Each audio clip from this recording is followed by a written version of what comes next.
Welcome back to the Black Hills and Eastern Railroad. Last week's episode covered our trip to Texas and Kansas City. So this week is going to be the detail of the railroad stuff that happened on that trip. This is the view from the car on US 75 southbound through Tulsa, Oklahoma. I believe this is BNSF property here. Black Hills and Eastern Railroad, from the plains of the Sioux Empire to the heart of the hills. So I told you about how we visited the 6th Floor Museum in Dallas, and we milled about after that exhibit, which was excellent, by the way, in Dealey Plaza and the actual piece of road where Kennedy was assassinated. When we got back towards the car, Union Pacific was out moving, visible from the parking lot at the 6th Floor Museum in Dallas. So then we made the 7.5-hour trip back up from the Dallas-Fort Worth Metro to Kansas City, and we stayed in Kansas City, Missouri. I slipped away for a tiny little bit one afternoon and went over to Fred's Trains in Overland Park.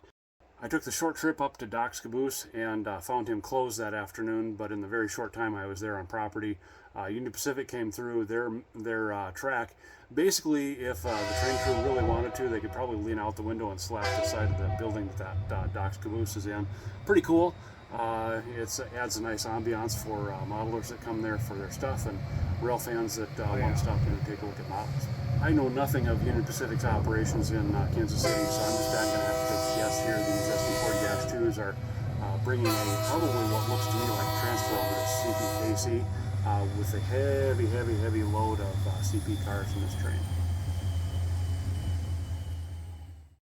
So Doc's Caboose being closed left me with a little extra time, so I, on the way back to the VRBO, stopped at Santa Fe Junction, and L&W Supply is the location if you're actually looking for something to map. That's where the virtual Railfan camera is, and I made a surprise appearance, unannounced appearance on virtual Railfan.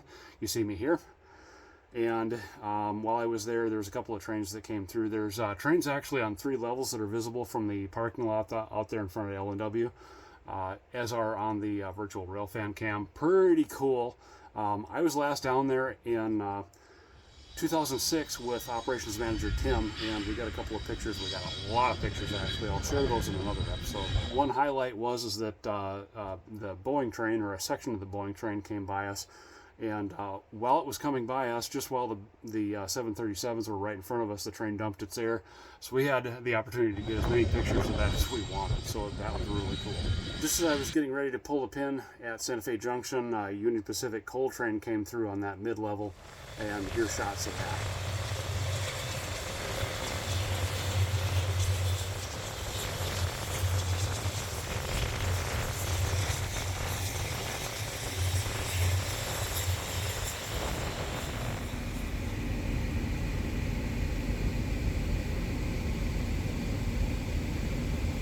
With it being quite near 100 degrees in the Kansas City metro area that day, I decided to pull the pin for real and got out of there. And that was the completion of my Railfan activities for that trip.